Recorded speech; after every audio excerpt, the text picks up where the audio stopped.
And we are live. What is up, Sober Nation? We are back on a Thursday night. I am joined by Tori. Hi, Tori. How are you? I'm good. How are you? I like your hair today. Thank you. Thank you. I decided to do something different. But really, you want to know like the secret? I just didn't wash my hair. I can smell But you know, like when you don't wash your hair, like it actually looks better. Like girls know this. Like sometimes when your hair is like not like super clean, like it'll do really cool things. Right. It has like all this product. I have my buns in today. It's because my hair. Which I love. I think they're so cute. But that's not tonight's topic, hair and recovery, or like how you should style your hair once you get sober. We are actually addressing a more serious topic, which is addiction, disease, or choice.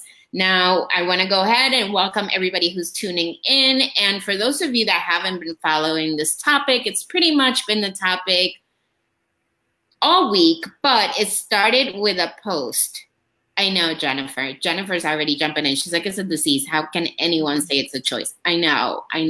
But surprisingly enough, we put up a post last week, and it was just like this quote stating why like addiction is a disease. And I just thought it was going to get a bunch of likes and, you know, maybe like, yeah, you know, whatever. But actually a lot of people came out and stated that no, they disagreed. They felt addiction was a choice. So I was really taken aback. And I thought that as a community, as the recovery community, and I feel like Sober Nation is a really good representation of the recovery community, that we were all on the same page about whether or not addiction is a choice or a disease. But I was really taken aback. A lot of people said that it was a choice, not a disease. So we felt that this was a topic worth discussing and kind of open it up and have the conversation. Tori, what we do, if you guys don't know, we usually take a poll on Monday. We ask the question, and Tori goes in and writes an article based on some of your responses. And also she does a lot of research. So the articles that we create are not just opinion, and, you know, we take your feedback into consideration, but then we also go out and do the research that the article requires to be able to provide you with actual facts and research-driven data. So that way it's not just us, you know, stating opinions and kind of trying to promote anybody's agenda.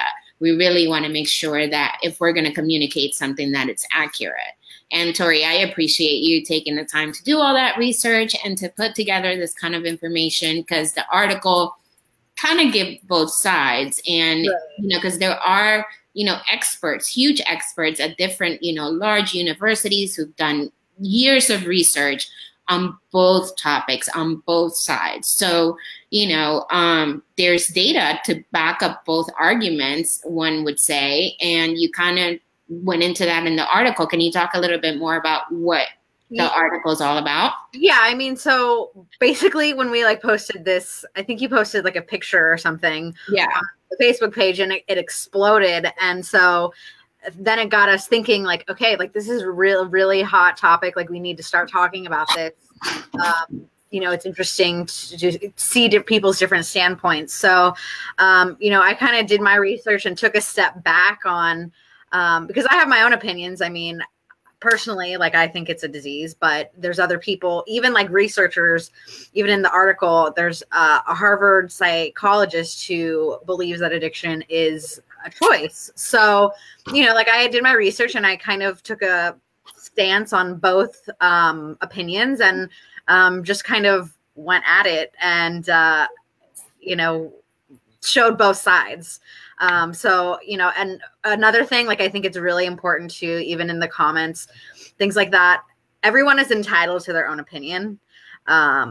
So, you know, like if someone thinks it's a choice, someone thinks it's a disease, you know, you're all entitled to that. So let's like keep it. Oh, are people going ham in the comments? No, I don't think so, but like, before, like, let's do our due diligence, you know? Okay. Housekeeping, right? Housekeeping tips. Yes. Housekeeping, guys, church rules or whatever. If we disagree, let's just have a, you know, educated conversation, sort of, not even educated. 1 second. Sorry. Hello. I'm live. Veronica's talking. Thank you. My husband was just like talking to my dog, and I'm like, "Hi, I'm on live video on Sober Nation right now, and can you not like baby talk our dog right now?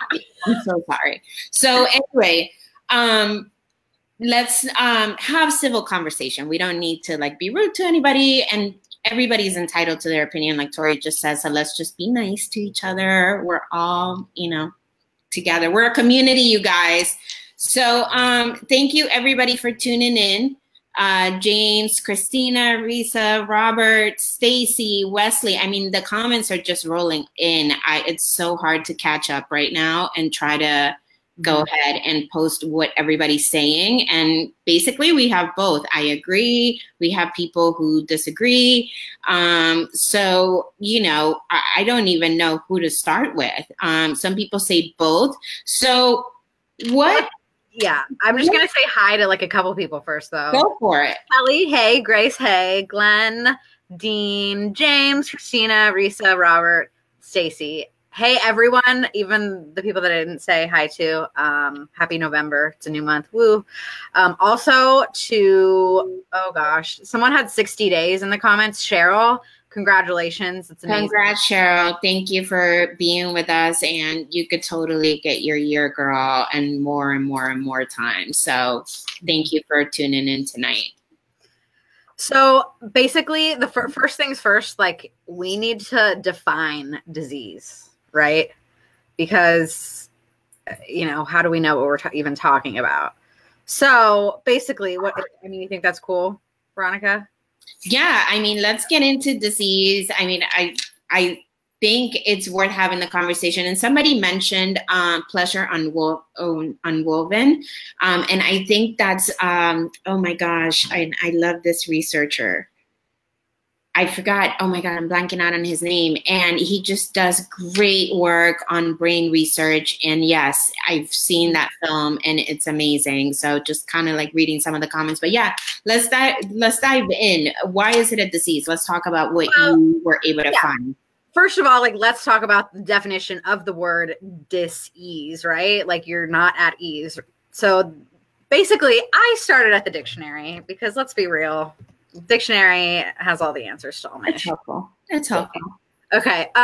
Basically, the definition of a disease is a condition of like a person or a plant that where part of its body it has impaired functioning, right? And it's distinguished as symptoms and signs. So like physical signs, when we're in our addiction, what are some of our symptoms that we have, right? We're being secretive, we're hiding, we're stealing, cheating, robbing, whatever. I mean, I know I had all of those symptoms. But is that a symptom though? Or is that more of a behavior? Would the symptom be the craving?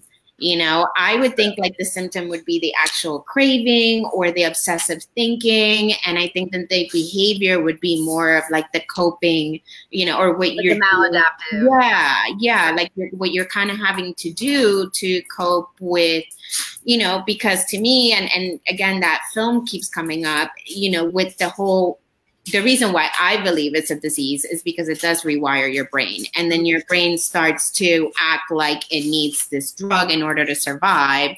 And so as a result, you start to experience the symptoms that we just described. And so because it affects your brain and it rewires your brain, something does happen. And like you say, it does put you in dis-ease, right? And so clearly I'm not a researcher, but that's just based on all the information and all the things that I've read. But what else were you able to find out about the research done?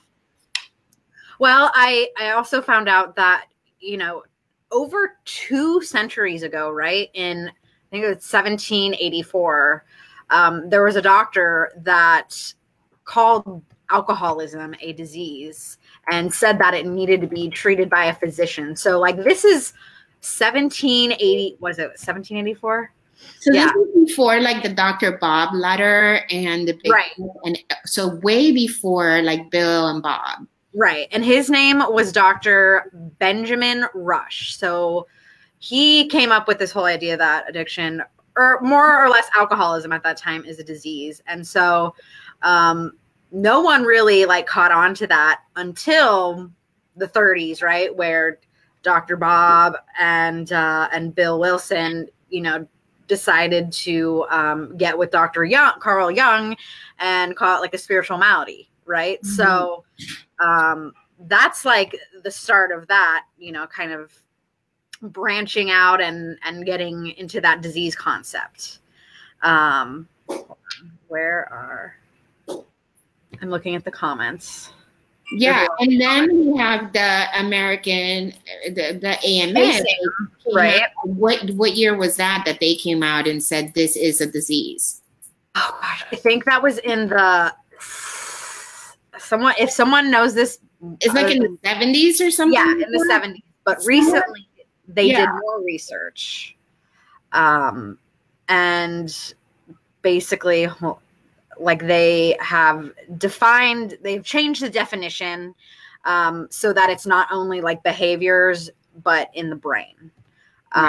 Because like when you do become addicted, your whole brain structure changes. And I'm not a doctor and I'm not a scientist. Yeah. No, but again, based on Dr. Kevin McCauley is who I was thinking about. He does a lot of, I just adore him, and everybody should like look him up and look at, you know, his body of work, and he does amazing brain research. But what I love about him, and he is a doctor and he's also in recovery. So what I love about him is that he breaks it down to a level where he's not talking like a researcher or like a doctor. He's talking to someone in recovery, but he makes it like a really fun and engaging conversation about how your brain changes. And it's really engaging. I've seen him speak numerous times, and he's made a few films, but he just breaks it down so well. And he shows, you know, all the scans and exactly what happens to the brain. And yeah, that's what Stephanie's saying. And, you know, I just found her comment, you know, addiction is medically classified as a brain disorder. So disease, no one chooses to become an addict. And we are going to talk about the choice stuff because, you know, I do think there is a part where we do have a choice, and that's at the very beginning, you know. Absolutely. But we're going to get to that. I'm not going to jump ahead and kind of, you know, again, see what people are saying about, you know, the disease model. Tori, are you seeing any comments you'd like to address? Oh, geez. There's a lot. I'm having such a hard time. And thank you guys so much for being so vocal in this topic. I think, you know, somebody said it can be genetic. I know that that has been talked about, being passed down in genes, and there's been some research done. Eden said doing drugs is a choice. And, you know, that's kind of what I was just, you know, going to say, that I think like when we pick up the first time, the second time, that's a choice. But I think becoming addicted, you know, there comes a line that we cross when, here we go, there, Eden said it again. She said it, she made another comment saying the moment you get addicted, then it becomes a disease. That's kind of my feelings, you know, about it as well. Yeah, and I know, you know, Risa says the symptom of craving behavior would be the stealing and the lying. That's sort of what we were just saying. Exactly. Go ahead, Tori. I'm sorry to cut you off. No, I was just going to say too, like, as with genetics, like my father was an alcoholic, you know, and so when I was a kid, like they're like, oh, like watch out, like you're gonna be careful. But at the same time, like when I was a kid, I started experimenting with drugs and marijuana, and like that, yes, that was absolute choice. But but then, you know, like it did something for me, right? So I kept wanting to do it, and eventually for me, like eventually, I'm sorry, I didn't have a choice anymore. That's how I feel about it. Yeah.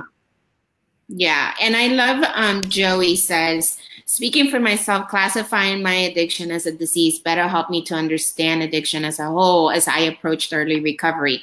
Me too, because I just thought that there was something wrong with me, that morally wrong with me. So when I got into early recovery, I learned that this was a disease, and, I got a little bit of education on the disease model, and I was like, okay, so something did happen in my brain that I had like no control over. And even when I try to stop, I can't, or, this would explain why I feel the feelings that I feel, or I want to, like, even though I know this is wrong to do, my brain is telling me I should. There's a reason for that. And it's not because something is wrong with me morally or like as a person. Something happened to my brain and something changed within my biology. And like, it wasn't, it took, I think where the choice gets removed is when you can no longer stop. Right. For me, at least, like the choice for me was removed when I could no longer just like stop that easily. And, that's where it was no longer a choice. So learning that it was a disease wasn't a cop-out for me. It wasn't about not accepting responsibility. For those of you who think that that may be the case for people who use the disease model, for me, that wasn't the case. I'm just sharing my experience. It helped me better understand what I was going through and to learn that, I wasn't alone, and this had been researched and this had been investigated, and there wasn't something wrong with me in that way that I thought there was something wrong with me, like there was something wrong with me because something happened with maybe my genes. I do have addiction in my family, not, it's not the kind, it doesn't look like the addiction that I experienced, but it was addiction and other like mental health disorders. And so, which we can get into a whole nother live about the underlying causes of addiction and like what you're really trying to medicate. But it could, be said that like, it could be in my family, it could be, genetics, whatever. But to me, so Joey, thank you for saying that, because I completely forgot about that part. That did help me better understand my recovery, my addiction, and just be a little bit more compassionate towards myself for what I was going through and not beat myself up as much. How did you react when you learned that it was a disease, Tori? I think for me, at one point, it was a cop-out, definitely. Like, it's like, oh, well, like, this is a disease. Okay. There's no cure. So, like, I'm just going to keep doing this because why not? And now I have an excuse. And I used that to my advantage at the time, but it was really at my disadvantage. So, and then, when I finally realized, okay, like, I am running my life into the ground, obviously that didn't work out for me. But I think the education piece around it at the time, when I finally kind of gave in and gave up, then I was like, okay, well, I'm not alone. There's other people here that have this, but at the same time, the people that have this, that are in recovery, that have recovered, that are still live with this disease and live normal lives. And there was one comment that I wanted to get to because she kept asking it. Hold on. She wanted to know if we are experienced. Oh yeah. I will keep asking the two of you, textbook or experience. Do you want to answer that? What does that even mean? Okay, textbook. So you two are textbook and not experience. We're both in recovery, so I guess we both had the experience, and we're both. I'm a certified addiction specialist, so I guess that would also add the textbook. I don't know if you mean like the big book or what kind of textbook you're referring to. But I think it's. I don't know what she really means, but I guess both. I think she means either if we're like what you meant. I mean, we're both certified addiction professionals, but we're also in recovery. So we're talking from experience. Yeah. And if you happen to miss the beginning of the broadcast, we did talk about Tori going out and doing research on this topic. So we're not just stating opinions. We're also Right. Do you want to drop the link to the article just in case anybody wants to check? Yeah, I was going to do that. Hold on, let me do that. Yeah, we wrote an article on it, Robin, and Tori went out and did research on top of what we already knew. And I can't even count how many different trainings or different workshops I've been to by Harvard, like researchers and just really nationally well-known recovery scientists who have made presentations about brain research. So I guess in that sense, that would be textbook, and then experiences from, what I just shared, which is how I felt when I came in. So I guess both. So I don't know if that answered your question and, if that made a difference, or I don't know. Let's see, what else?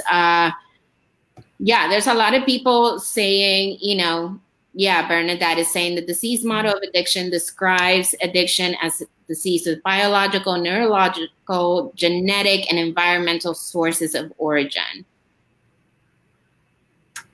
I love that. Yeah. Where did you get that definition from? That's a really good definition. Yeah, I like that one. Yeah, and we hear, let's see, what else? Yeah, no one has ever become, yeah, and I think, I think everybody's sort of on the same page on that. The drug use is a choice. Judy says it here. I like how she puts it. The use itself is not a choice. The use itself is a choice. I'm sorry. Addiction is where it no longer becomes a choice. And that's probably where you cross the line, or where you cross the line into the disease, So yeah, that's kind of a great way to put it too. Like, I think the use itself and like getting drunk every now and then, how like normal people do it, that's a choice. They chose to like get drunk, not get drunk. Now, if you're going out to like get drunk every night and you can't stop drinking, then I don't think that's a choice anymore. Yeah, right. ASAM has a definition. Cheryl, thank you. And yeah, ASAM is another very good source. Yeah, ASAM is what I cited on the article, and I love what they have to say, and one of the one thing that they said was, and I love this, that choice still plays a role in getting help, right? So even though it's, we have no choice when we're using, we do have a choice to get help or not. I love that. Who said that? ASAM? Yeah, it was ASAM. It was on their website. I love that. I love that. And then real quick, Charity here said between 1980 and 1991, medical organizations, including the AMA, worked together to establish policies regarding their positions on the disease theory. Love it. Thank you for chiming in and saying that. And PC just asked if it can be cured. Oh geez, hold on, what's going on with my computer? Basically, if there was, this is going to be a terrible joke, if there was a pill to be cured for addiction, like, I would take all of them. So that's all I'm saying. What is it with I mean, I hear like the saying that there is no cure, but that that recovery is possible, right? That there isn't like one known cure, but recovery is possible. And that may be 12-step based. I'm not sure where I think it's whatever you choose to call your recovery, whether that be 12-step based or, smart recovery, whatever. Oh gosh, I was going to say something too, but I lost my train of thought. Oh, right. I was going to, but like, cancer is a disease, diabetes is a disease. So those, like diabetes can't be cured, but it can go into remission. Same with cancer. So that's the same as us, like we can go into recovery, but really there's no cure. Yeah. And then let's see. Crescentia here says, once I found a solution, then I had a choice. And that's pretty much what the AMA said. Yeah, I love that, recovery is a choice, and that there is a point, thankfully, you do get to a point where, and thankfully we're surrounded by loved ones who kind of say like, look, this is getting out of control. You need to get help. And again, that's another topic and that's for another live. But, thankfully, hopefully we have people around us who can kind of, because then the denial plays in, and that's another symptom, and but there is that choice factor. And I love that ASAM, addressed that, and the fact that like we do have the choice to recover. And Right. I think like when we have those glimpses of clarity in between, then we can make that decision. Sometimes we're not able to make that decision on our own. Every case is different, as you all know. But yeah, like we lose the power of the choice. Like, who was it that just said that? Johnny just said, for the real alcoholic has lost the power of the choice. I think, yeah, like again, use could be choice, the addiction itself. And once you're into chronic use, you may have gone into, disease. Okay, so what is next? Why is it a choice? Let's talk about that, because you also did research and you sort of played the devil's advocate and said, you know what, let's look into why it's a choice then. Oh boy. What were you able to find? So I found, and there's like people that have done research that do believe that addiction is really a choice. So there is this Harvard psychologist. So like this guy works at Harvard, very smart. Obviously you have to be very smart to work at Harvard, right? So he wrote this book and it dismantles addiction as a disease. And he argues that addiction is first and foremost personal choice. And I think a lot of you have said that, when you first drink or you first use drugs, and that's obviously a choice. So he thinks that it doesn't fit clinical conceptions or an illness.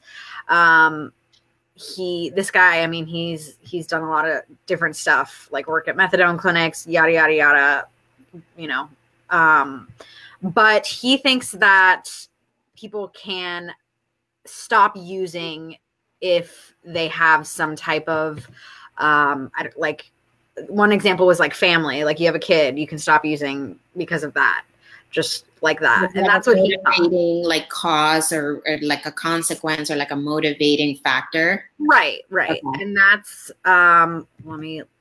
what he thought would be a choice. But isn't that again the choice of recovery and not the choice of like the disease? Like,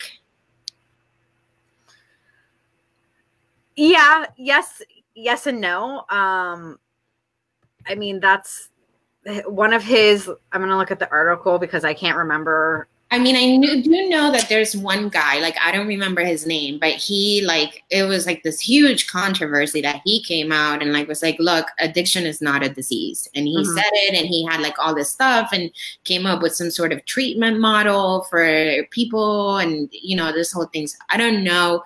I forgot where he's from, and he has like a weird name, so I'm not even going to try to pronounce it. And I don't remember his full name, so I'm not even going to try it. But there's really people who have done research behind it, and there's also like that side. But I'm going to have to side with the AMA and just with some of the other researchers that I know that, have done a lot of work, and just their explanations make a lot of sense, and just my own personal experience. And a lot of you do agree. So, I think that Heather says, just keep fighting it one day at a time. Yeah. Like we still have the choice of recovery each day. If you're in recovery, you choose to be in recovery. You have the choice to either go back or, so I think in that sense, but I do know, like, if you're in early recovery or you have other stuff going on with you that you haven't addressed, that, you could have cravings or triggers that it could probably not be a choice, when you're already in recovery and you kind of resort to use because you don't have the tools or you don't have the support around you that you need to keep you in recovery. So I think it gets a little trickier, once you're in recovery, whether or not staying in recovery is a choice. We could all like go into that argument, but I think that, we have to claim responsibility, over, like, even though, yes, our brain has been altered, and even though it meets, the definition of the AMA and we have a disease, I think we have the responsibility to recover. You know, that's our responsibility. And I think just like how it gets compared to other diseases, you know, a diabetic like has the choice whether or not to take their insulin.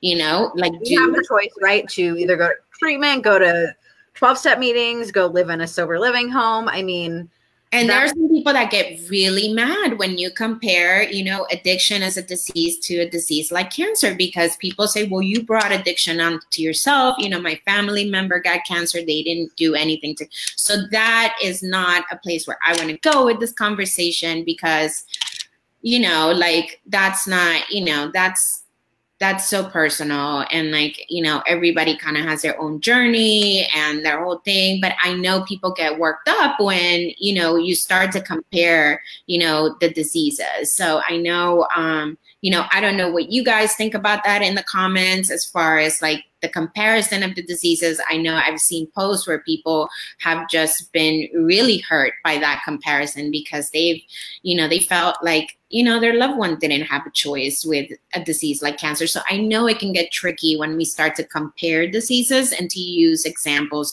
like cancer or diabetes. But I mean, but at the same time, a disease is progressive and fatal. So cancer is a disease. It can be progressive and fatal.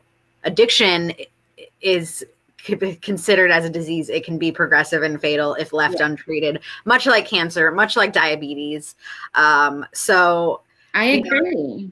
Yeah, I agree, but it's really tough, you know, and it's like heartbreaking. Like when I see these family members like just become really hurt by that, because like obviously nobody's trying to have these conversations to like harm anyone, but the conversations happen and they express their point of view. And again, everybody's entitled to it, but just having a conversation, you know, among all of us, just only 200,000 people on Sober Nation, friends, you know, it can get tricky when we start to have these conversations with people outside of the recovery community, or outside, you know, with just like people in normal land or in the normal world, where they don't have the experience that we have. They haven't been exposed to the research that we have or the information that we have. It can be a challenging conversation to have, and not everybody's going to be on board with you saying that addiction is a disease, and they are going to, you know, and I find that we still have, when it comes to breaking the stigma, that's one of the things that's one of the bullet points.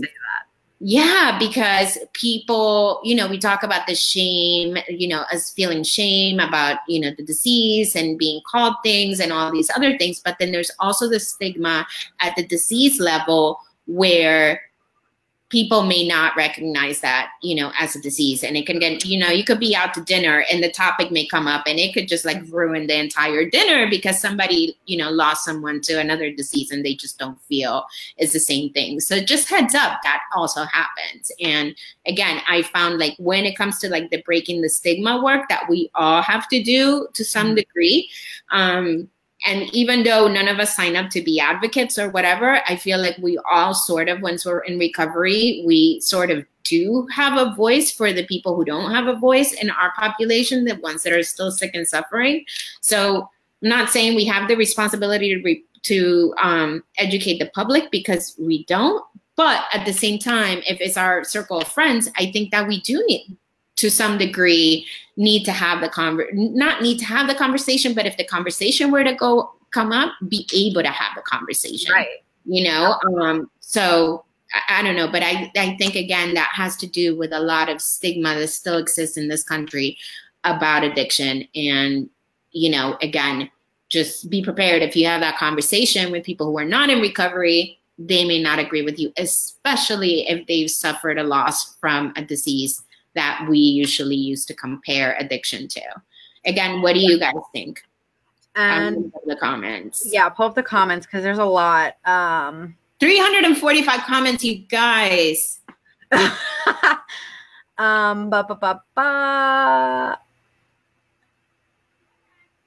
think that's a good topic for another time.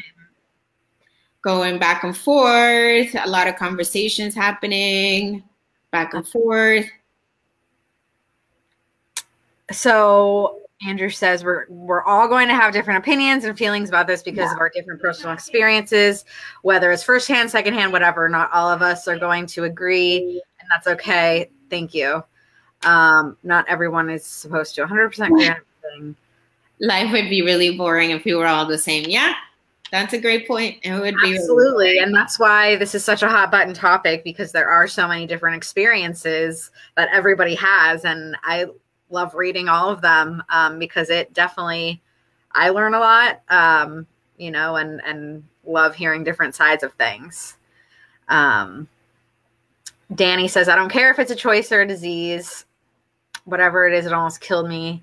And I am more worried about helping people change their lives for the better and staying alive. Absolutely. I didn't see his comment. Sorry. Yeah, no, for sure. I mean, nobody's saying like, let's focus all on this. Absolutely. We all still have to be of service, and we all, you know, still need to stick to our code of, you know, morals and values. And, you know, but again, I think as far as Sober Nation is concerned, you know, we write these articles, we create these conversations, and we hold these spaces so that we can have these conversations as a community and as the recovery community. Because I don't see anybody else having them, you know, and I think like, you know, I'd rather have us a safe place to discuss this than just to like not, you know, and just like what, so we're going to just put up a post, have people disagree and keep it moving. Like, no, let's have a conversation about it. Right. Exactly. Like, you know, and I don't mind addressing something that's controversial. We've done it in the past. We've talked about harm reduction. We've talked about, you know, safe injection sites and things that people have not agreed with, even people who are in recovery.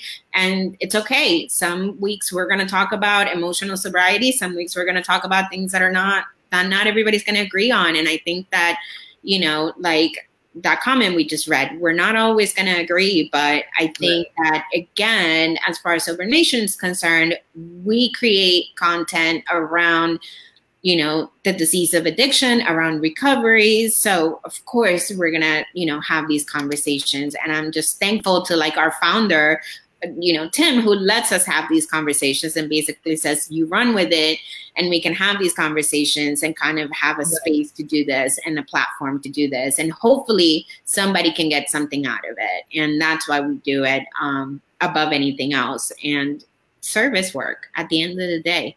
Right. Again, some topics are not going to feel like we're doing a service to anyone, and that's okay. But again, let's start a dialogue. Let's have a conversation. Let's not shove things under the rug, because that's why we're here in the first place. Like, and that keeps the stigma, right? So, you know, either way, no matter if we talk about this or not, addiction is still going to be around, and we want to just help people and educate people and smash this stigma, because right now more than ever, you know, people need help. Yeah, Tanya says, let's have the conversation. We in recovery are listening and we need to hear this. We do. And we have so much work to do when we think about how many people are still sick and suffering, and we think about how many people are dying a day, and you know, how many people don't have access to treatment. Like, there's just so much going on in so many ways that we could still be of service. And, you know, like, we need to come together, you know, whether it's once a week on a Facebook Live or whatever, and be able to just have, you know, again, some weeks are going to be casual, some weeks are not. And again, I'd rather have the conversation than not. Tori, like you just said, it's there. You know, so like, we're going to pretend it's not happening, or we're going to pretend it is. Right. So some people are still, you know, sort of going back and forth about it. And I'm going to say, I want to read Pamela's. She says, I put my family through hell and back too many times to count. They know I have a disease and still love me. I've turned my life and my will over to the care of God. Preach it, sister. Hell yeah. Our poor families. Yeah, right? Like, our poor families, we put them through some stuff, huh? We need to like have like a family episode soon. I know. My mom just commented. Hey, Mom. Your mom is in the comments. What did she say? She said, absolutely. Al-Anon works. Yes, Al-Anon does work. So for those of you who are Love members, because I've seen a couple of people say, "Oh, so and so, my kid or whoever," like, you know, if you're looking for resources or you have a loved one who is addicted and you need support, please, you know, seek Al-Anon. Just like people who are in recovery have a fellowship and have resources available, so do family members. So please get yourself some support, because without that support, you're going to be you know, going through it on her own. Literally swears by Al-Anon. She like goes to a meeting every day, and like it literally it taught her how to deal with my ass, you know, like how to handle me, and she, like, all her friends are from there too now. So I would suggest, like, any family members, you know, if you have like a significant other, I don't know, a child, a parent, like, go to Al-Anon, because it really does help. Oh, Ashley just said something really interesting. So she says, I'm 8 years sober off of meth. I am now raising 3 kids off a meth addicted mother and father. It's a choice to continue to be in the C's. You choose when it's enough. It's not like cancer. There is a cure. That's interesting. I see what you're saying. Wait, I want to read that again. But there's no, I don't know that there's a cure. There is remission. Right. I don't think there's a cure for cancer yet. No, she's saying there's no cure for cancer. What she's saying is that there's a cure for addiction. Okay. So she's basically saying it's not like cancer, because cancer doesn't have a cure, you know, like, I mean, there's treatment for it and some people don't get to recover, where like in recovery, she's saying there's, you know, recovery, and you make the choice to be in recovery, and therefore there's a cure. That's, if there was a cure, no, that itself is not, to me, that's not a cure. That's just right. If there was a cure, I'd be able to drink successfully and use heroin successfully, you know? To me, that's not a cure. You wouldn't even use heroin. Like, if you were cured, like, you probably would think like heroin is not cool. Like, you wouldn't even think to do it. You know, because like, who wants to do that if you're, you know what I mean? If you're not seeking that elevated, you know, level, like, you would just have a glass of wine or whatever, something like normal people go on with my day. What? Are you kidding me? Yeah, Maria says remission. Yeah, like, that's what I think. I think that, you know, again, like, I don't think there's a cure, you know, for addiction. If there was a cure, like you said, you know, we wouldn't, you know, have to abstain from everything. You know, like, we'd be able to just, it would just be like, oh, just slow down, you know, or, but I see totally. Yeah. If there's a cure, like, we wouldn't even be here, first of all. There'd be no Sober Nation. Be like, be no Sober Nation. So it'd be like a page about something else. We wouldn't be the recovery community. I don't know what we would be. Like, we'd just be random people on Facebook at random times. We wouldn't even be on this live. That's a really great point. It would be so boring. So what do you want to leave people with? Because I feel like we've kind of, you know, addressed all sides of the argument. I feel like everyone's kind of like gotten to state their opinions. I think we've showcased the different opinions. So, I mean, what are your parting words? So my parting words are, you know, I really think that everyone has to make their own choice about whether addiction is a disease or a choice. You know, we have research to back up both ideas. And so, you know, everyone has to decide for themselves whether you've experienced it, you've researched it. You know, I think that a lot of people on here do agree that it is a disease, and there are, I think, a couple that I read that think it's, you know, that believe it's a choice. But for me, you know, I believe that it's a choice to pick up, but eventually over time it does become a disease. So I am just like so stoked that everybody here showed up, because it was such a good like conversation, and I loved reading the comments. And I love like continuing to read them. What are your parting words, Ron? First of all, like, I just want to acknowledge you, because I know I read your comments earlier, you know, some, you know, I forgot what you said, and I really love what you said. And you have 14 days. Like, I wasn't even thinking clearly at 14 days. So I just want to acknowledge you. And just say props to you for like showing up, having 14 days. That's amazing. Keep it up. You could totally do this.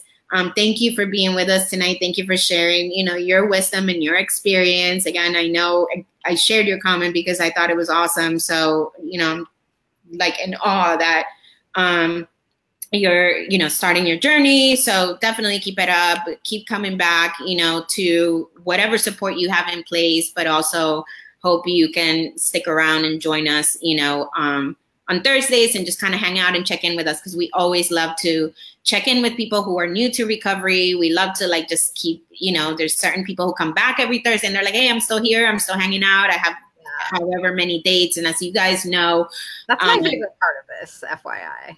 I love that. And then we also do the Sober Since, which is when we put the pictures of the people who have their sobriety date on there, and everybody's just so supportive of that too. So just know, like, at the end of the day, we could be talking about whatever, but this is a community to support people in recovery and people who are sober. So if you're sober, if you're in recovery, we love you. We think what you're doing is so courageous and so amazing. We've been through it on both sides, being the person, you know, dealing with the disease, but then also, you know, studying and learning about it and getting certified. So, so thank you guys for showing up, and those of you who are commenting to Tanya and supporting her and showing love.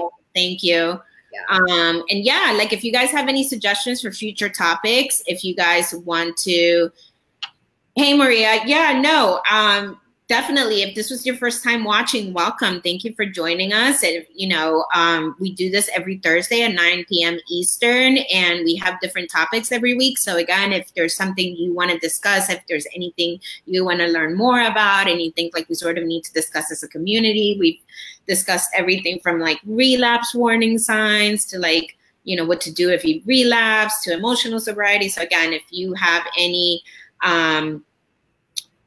suggestions for topics, let us know in the comments. And then also somebody just asked, how do you post your story? I was just gonna so posting your sober story, if you go on our website, which is not on Facebook, if you go to www, does anyone say www anymore? Anyway, if you go to sobernation.com, all one word, and you go to, there's a tab on there that says Sober Stories. You can go on there, post yours, put your little experience, strength, and hope picture, and then that's how we, you know, get all of them, and that's how we end up putting them on our Facebook page. You know, also, like if you want to be a writer, can contribute to Sober Nation and write some cool, super duper fun blogs like I do all the time that I slave away over. No, I love it. Just kidding. Feel free to email me, Tori@sobernation.com. I love having new people and that are interested in writing. So, and I'm going to post the link to the Sober Stories right now. Yeah, please do. Yeah. And if we didn't get to your question, you know, there was just a lot of comments, and that was really hard. As you guys can see, there's like almost 500 comments on this conversation. So if we missed your question or your comment, we're sorry. Like, it was really hard to keep up with everything. But, you know, just know that we really appreciate you being here and being part of the conversation, regardless of what, you know, your position on the topic was.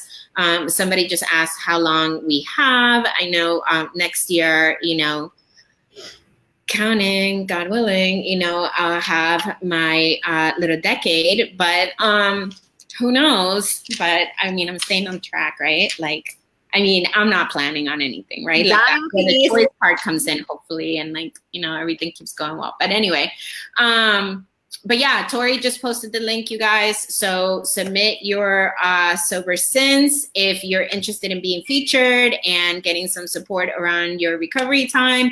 And we'll see you guys next week. And again, if you have any ideas for topics, be sure to drop them in. Tori, any last words? We love you guys. Keep coming back.